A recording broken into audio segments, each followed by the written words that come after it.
Thanks for joining me. This is Danny, and welcome back to my Botania series. Today we're going to be getting into Terrasteel generation and the portal to Alfheim. So we're going to be basically moving on to the next two tiers of crafting in Botania. However, before we do that, there's one thing that I would like to do. I'd like to play a little bit with functional Flora. We've already played with our Endoflames, which are generating Flora, and we did play a little bit with functional Flora when we set up our automation for the Petal Apothecary, and that was the Hopper Hawk.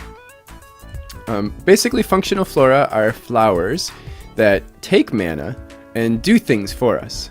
In the case of the Hopper Hawk, these particular Hopper Hawks are not taking mana. However, if we did give them mana, they would have a larger range. So they can use mana, but it's optional. One in particular that I want to make today that does require mana is called the Exo Flame. So the opposite of the Endoflame, which burns things and then produces mana from it, the Exo Flame is going to take mana and burn things with it. So we've got these furnaces set up here, burning our spruce wood into charcoal so that we can burn the charcoal with our Endoflames to produce mana. That is currently our automated mana setup, and I actually have 3 separate open crates right now just because of a bug in the open crate that will probably be fixed. Well, it has already been fixed, but it hasn't been released. One problem with the setup is that we have to keep coal stock down here, and the Exo Flame will make it so that not only do we not have to stock it with coal, but it's also going to burn a little bit faster, actually quite a bit faster. So let's start with that, and we're only going to need one. The Exo Flame does have a range of, I think it's something like 16 blocks or something like that. So we're only going to need one, and that's going to allow all those furnaces to burn. We might even move this furnace over there too, to this side of the house, so that it can burn with the Exo Flame as well. And we won't have to pump coal into this one either. So the Exo Flame, as we can see, is just 2 red petals, a rune of summer, and a rune of fire. Okay, so we have neither of those, so we're going to have to do a little bit of rune crafting, and then a gray petal, and a light gray petal. I need some nether wart, so I'm going to have to find a fortress. I have not found a fortress yet. I have been in the nether already. I had to come into the nether to get some nether quartz in order to make the comparators, the redstone comparators that I used in the last episode, but I didn't get all the quartz, so I might as well grab some more while I'm here. Wow, I just got some music for Return to Sender. Nice, that must be a 112 thing. Yay. Look at the stairs. Look at how big it is. That's crazy. And here's our nether wart. Yay. A lot of it.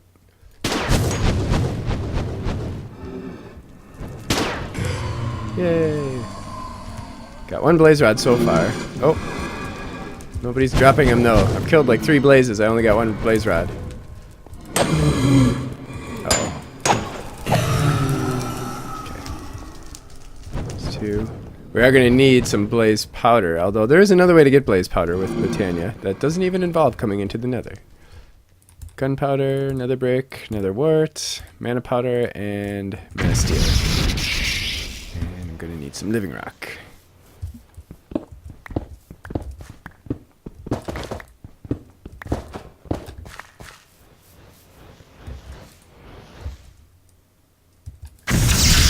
That is our Rune of Fire. Hooray! We do require a melon to make the Rune of Summer.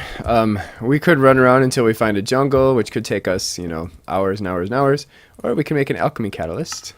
This does require a couple brewing stands, a mana pearl, and some gold, so it's a little bit expensive early game. But what the alchemy catalyst allows us to do is turn things into other things. And we can do a little bit of alchemy. So now we can take beetroot seeds, which we do have somewhere in our rooftop garden, and throw them in there, and we get melon seeds. Nice! 2 mystical red petals, a light gray, a gray, a rune of summer, and a rune of fire, and there we have it. Now I just need a seed.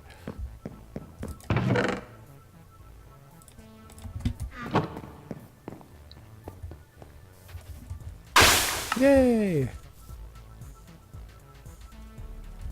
Nice. Our refilling works. Cool. Now I'm just going to plant this guy somewhere over here. As long as it can reach our mana pool, I'll put it like right there. So now, if we... we don't have any wood, because we burned it all already, but... now if we take some wood, we put it in these furnaces, we can get rid of the coal. So now we no longer have to worry about keeping these guys full of fuel. And we can go like that. And it's burning. Hooray! And you can see it's burning quite a bit faster than it would otherwise. So nice. We're ready to start getting ready to make some some Terrasteel. We're actually going to need to make a single Terrasteel ingot. Actually, I need to go over here in order to start trading with the elves, because we're going to have to make an Elven Gateway core, which is a part of a multi-block structure, and it requires these Terrasteel nuggets. And then also, as a part of that same multi-block structure, we're going to have to make a bunch of Natura Pylons, which also require Terrasteel. Altogether, we need 1 ingot. So it's going to be 9 nuggets of Terrasteel that we're going to need. So in order to make Terrasteel, we're going to have to make another multi-block structure, which starts with a terrestrial agglomeration plate. A bunch of lapis, 1 of each of the first tier runes, and the rune of mana, and then a block of mana steel. Got 3 blocks of lapis. We're actually going to need 7 blocks of lapis altogether. And 3 of them are obviously for that. And then we're going to make a little X. Let's do it right about here. Out of living rock. And then a checkerboard pattern with lapis. And then we're going to put the terrestrial agglomeration plate in the middle. So that is what we need to make Terrasteel. However, we're going to need to get some mana to this thing, and a mana spreader is not going to be fast enough. So we're going to get started with sparks today. Hooray! So sparks are another way to move mana around. So we've just been using mana spreader so far. Sparks are a lot faster, and they have some configuration options that we're going to get into in a little while. And they're going to require some blaze powder. Now I have a single blaze rod left. I don't know if I want to use that for this. There's another way, and that is with a fell pumpkin. Okay, there's our fell pumpkin, and we're going to grab a couple of iron bars. There we go. And we get a blaze. However, this blaze, rather than randomly possibly dropping a blaze rod, it's always going to drop a bunch of blaze powder instead. So that's a good way to get blaze powder in the overworld without having to go to the nether. We needed the blaze powder to make our spark. A couple of mystical flowers, mystical petals. They can be any color as long as they're the same color, and then gold nuggets. And that's going to make us sparks. And live drive. We're going to put one of these sparks on our mana pool. And then we're going to put the other one on our terrestrial agglomeration plate. So sparks are normally put on mana pools, and they allow mana pools to share mana with each other. So it's basically a very, very fast transport. And normally, you can put augments in them to tell them that, to make them dominant, recessive, or whatever. We're going to get into augments shortly. Now, the terrestrial agglomeration plate is kind of a special case in that it does not store mana, but it will pull mana when it needs it through the spark network. So there could be a bunch of mana pools around here that all have sparks on them. It's going to reach for whatever sparks within its range and grab stuff. So like if we right click on this, we can see that these 2 sparks are in the same network. They're connected to each other. They can communicate together. So then to make Terrasteel, we're going to need, Terrasteel's kind of expensive. We're going to need an ender pearl, a diamond, and a piece of iron. And then we're going to drop all these into our mana pool to make the mana counterparts of them. So Terrasteel is a mana steel ingot, a mana diamond, and a mana pearl. And we're going to throw them over here. They have to land on the plate, and then it's going to suck about half of a mana pool worth of mana out of our pool. And if it gets interrupted, if we accidentally pick them up or something, we're just going to lose that mana. So we don't want that to happen. Mana Pearl, Mana Diamond, Mana Steel. And then all of a sudden this magical stuff is going to go on. And we're going to see mana going through the spark network from here to there. And lots of particles around that. I don't want to get... No, actually, I'm just going to leave that.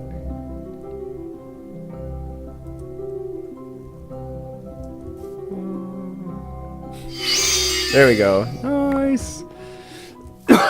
Dancer in the dark. So we now have our Terrasteel ingot.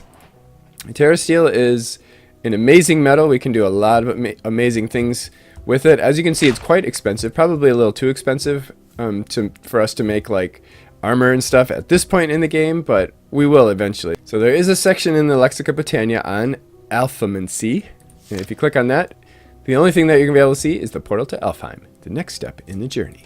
So this will tell you how to construct the portal, and it's going to tell you the lore behind it, and then you're going to hear more lore after we make this thing. But here's our Elven Gateway core. So it's just some living wood, and then the Terrasteel ingots we just made, and then we have to make 2 of these Natura Pylons, and then we have to construct them along with some Glimmering living wood, which is just living wood with glowstone, and some regular living wood in this thing. And what's really cool about this is we can get a visualization of it and oh, it got stuck because we clicked on the door. We get a visualization of it that we can place somewhere so that we can see. Let's see, where do we want to put this thing? How much room are we going to need? Should we put it over here? Something like that. Maybe we want to put it in front of this window. Actually, it's a 3 by, so maybe we want to put it in front of that window. Actually, that might work. That's how we make our Glimmering living wood. We're going to need 3 of those. Going to need 1 Elven Gateway core, and then a few more living wood. Just put the blocks right where it tells us to put them, obviously.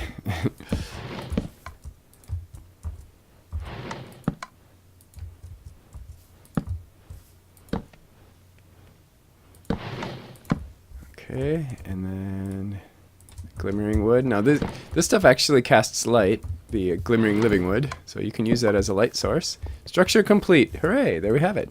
Now we've got to get our mana pools. I'm going to get these set up right away, and then we're going to put the pylons right on top of these, but I have to get a couple of ender pearls before we can make those. But in the meantime, I'm going to take this mana spreader and I'm going to point it over there. And this is temporary because eventually we're going to use sparks to do this. And I'm just going to fill these up. And I've got a bunch of wood loaded up in these guys.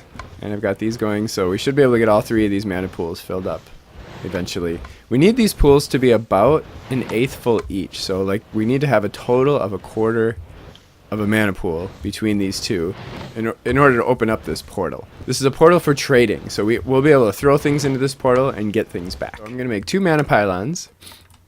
Mana pylons do have other uses. You can actually place them by enchanting tables, and they have a certain enchanting value. You can get a level 30 enchant just by placing 2 mana pylons near an enchanting table. Actually, that's too close though. We would want to put it right about there. And there, and if we didn't have any of these books, we would be at a level 30. So right now you can see we can do Unbreaking 3 on our Mana Steel Shovel, which, you know, isn't particularly useful, but whatever.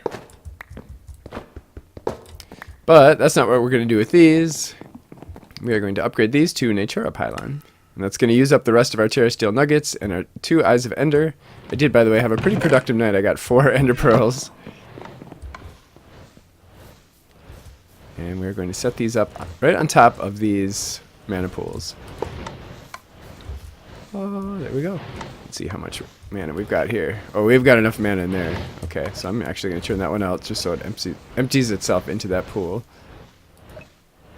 Okay, and then I'm going to pick this up because we don't really need it anymore because we're going to be using sparks. And we'll just keep going until this one's about an 1/8 full. Okay, I think we're ready to open this guy. Ready? We just right click here, and there we go. Oh, and then we get world calling. Nice. And then we take our Lexica Botania and we throw it in there. And then we get it back with Elven knowledge. Nice. So if we right click our Lexica Botania right now, we're going to get a message from the Elves, from the Elven Guard. You can pause this and read it if you want, but it's basically telling you, hey, we noticed you opened the portal. Hey, we want to trade with you. The portal's not strong enough for you to pass through, but we can pass some stuff through it. And now we have a bunch of new recipes and new information about things that we can do next. So now that we've opened this up, one of the things that I'm interested in at the moment is, well, two things. One, I want to start working with sparks, spark augments, which are things we can add to the sparks to make them behave a little bit differently and configure them a little bit more precisely. And I also want to start playing with some Elementium stuff. So Elementium is kind of going to be our next tier of metal that we can use to make a new set of tools and armor. And I'm going to be making some Elementium armor. And similar to the Mana Steel, they're going to have some special properties. So now if we look, in fact, we'll just look in our index under Elementium, we can see we now have Elementium equipment. And the green is telling us... I thought I heard a zombie. The green... Oh. The green messages are things that are Elven knowledge, so things that we didn't have access to before, but now that we've thrown it into the portal, we now have access to that knowledge. Hooray! So each Elementium requires 2 Mana Steel, so we're going to need a whopping 52 iron ingots to do all the things that I want to do, and I hope I have enough mana. It looks like I do. Yay! Let's see what we have left. Oh boy. Oh my gosh. And then we're going to throw that 52 Mana Steel ingots into this portal, and we should get back 26 Elementium. Yay! Wow, that hardly took any mana. Cool. Now I'm going to make a full set of armor. So there's the chest. Leggings. Helmet. And boots. And get rid of this old iron armor. I never did make Mana Steel armor. And there we go. Nice. What's nice about the Elementium armor is that it's going to give us a little more protection than what we had. As you can see, our armor is all filled out. But it's also going to potentially spawn pixies whenever we are attacked. So it's the Great Fairies Blessing. 10% less mana cost on mana tools and rods. Chance for pixies to apply potion effects to other players, or to our attackers. I'd like to make an Elementium Shovel. So we're going to need some Dreamwood twigs. So we're going to need a bunch of Dreamwood. Actually, we're going to need 4 of these. So we're just going to take living wood and we're going to throw it in there. And we're going to get Dreamwood back.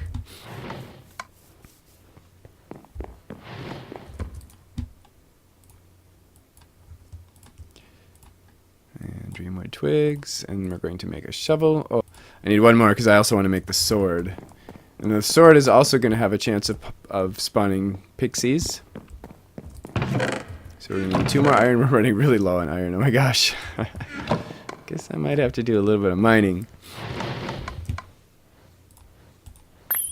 So again, 2 Mana Steel makes 1 Elementium. This only has 6 attack damage, just like iron. But it is highly enchantable, so hopefully we'll get a good enchant. Looting, sharpness, okay. I'm going to get some more stuff in here and see if we can make that better. So the reason I wanted to make the Elementium Shovel is because when you come across something like this while you're mining, check that out. When you come across a block that's affected by gravity, it will destroy all the blocks above it. So you don't have to worry about getting stuck while you're mining. We've got our Elementium armor on now, so there's going to be a chance that pixies are going to spawn while we're fighting. And that chance will be increased even more if we use our Elementium sword, which I guess we could, but we really want to get it enchanted. The next enchant I can get on a book is sharpness 3, so... But I have to get back up to 30 levels. I'm not going to bother with... Ooh, Oh my gosh, look at this. Oh, get out of my face. Why is there always a spider every time I want to kill a Enderman?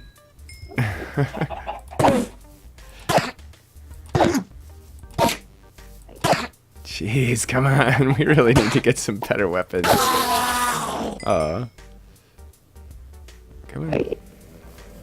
I haven't seen any pixies yet.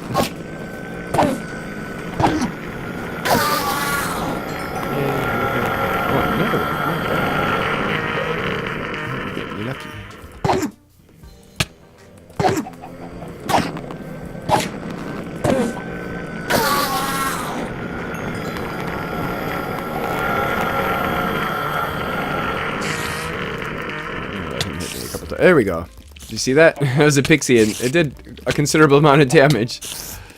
So it's almost like having thorns, except, yeah, look at that. I didn't even touch that spider.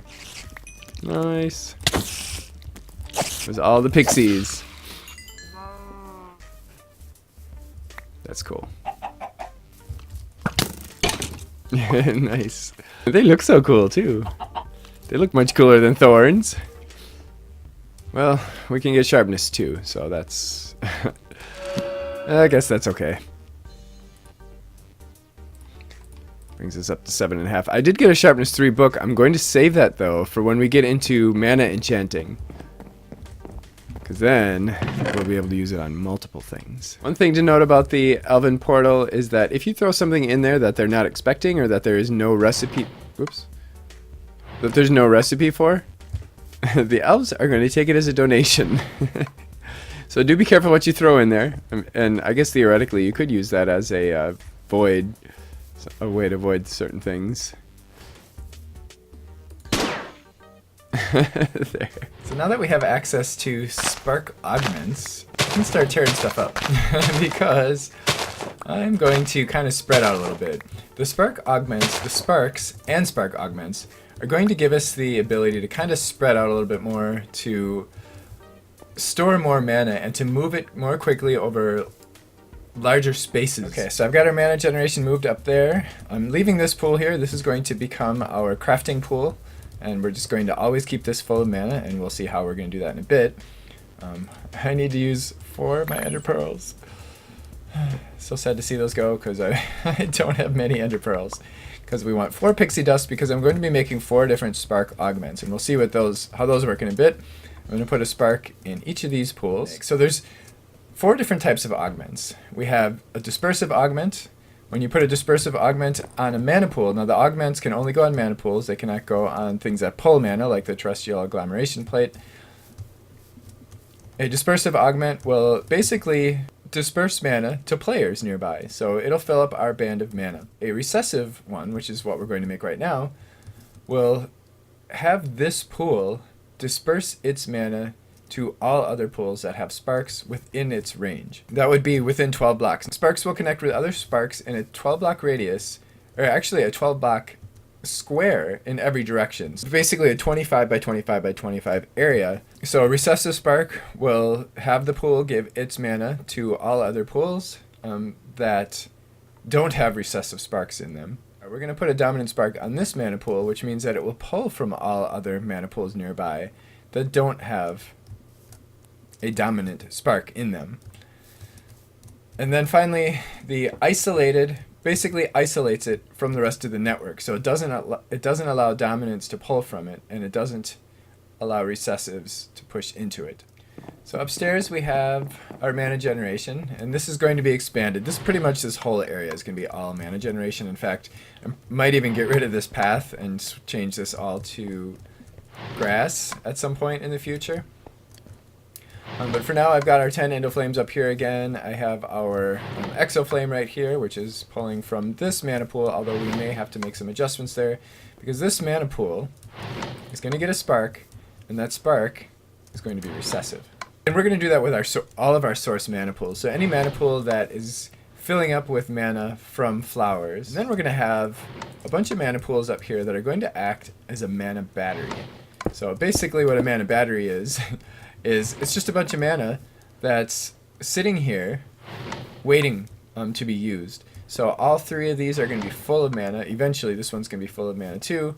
And they'll all be feeding our dominant one down there. So when we're down there and we're using that mana pool, it's going to be pulling mana from all of these mana pools. And actually so is our terrestrial agglomeration plate. So now if we do Terrasteel, it's going to be able to make it much, much faster. And eventually we're going to have a ton of these up here, not just these three. We're going to put sparks on each one of these, of course. Of course, nothing's happening yet because we don't have our Recessive Spark on there yet. So let's go do that now. The Recessive Spark requires a Rune of Earth. All of them require Mana Steel Ingot, Pixie Dust, and some rune. The dominant one requires a Rune of Fire, which I don't have any at the moment, but I'm going to make some in a bit. So then we take this Recessives Augment, and we put it right there. And there we go. And now you can see there are mana particles going to all the other mana pools. Now you will notice that when it hits a wall like this, the particles kind of stop. However, that has no effect on the actual behavior of it. This thing is filling up with mana right now. And there's no mana loss. I'm making a bunch of runes of fire for our dominant sparks. And of course now we can just go shift, or we can just right click, set up our next recipe. It pulled all the stuff it needed from our inventory. So this one's going to be dominant, because those mana battery ones are filling up right now. So if we go like this, we should start to see mana coming from those pools down to this one. And of course we can't see the particles. I almost want to take that wall down just so that we can see the particles. But now this guy's full. And of course it was pulling from these as well, because these are unaugmented, so we're going to augment those as well.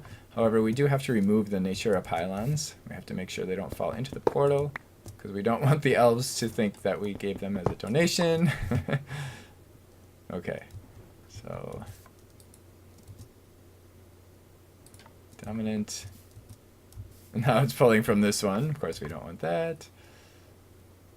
That's why we have to make these both dominant. There we go. I'm going to make a diluted mana pool. This is just made with slabs of living rock. It's a mana pool that holds a lot less mana. I'm going to place this back here. And I'm going to put a spark on it. I'm not going to bother putting an augment in the spark because it'll get a little bit of mana from this because it's recessive. And it should be more than enough. And then I'm going to tell this guy. And it's too far. Oh, maybe it's not. I thought it was too far away from the... Oh, it's not. Okay. I guess maybe I will have to put a dominant. I thought it was going to be too far away from those guys, but it must be close enough. So I guess maybe we will have to put a dominant spark on here.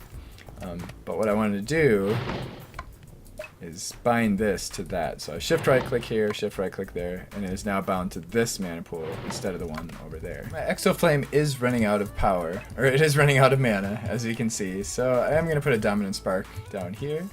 So I ended up using our last Ender Pearl, sadly. But this should fill up with mana soon. I have one more ring I want to make before we end today. One that I couldn't make before because it requires Elementium. 4 Elementium.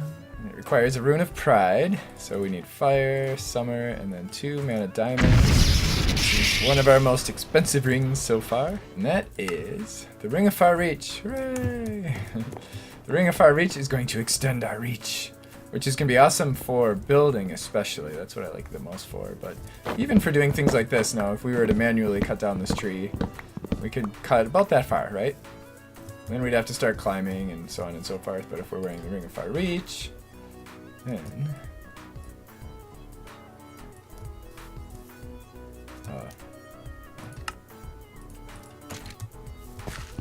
we can go much further.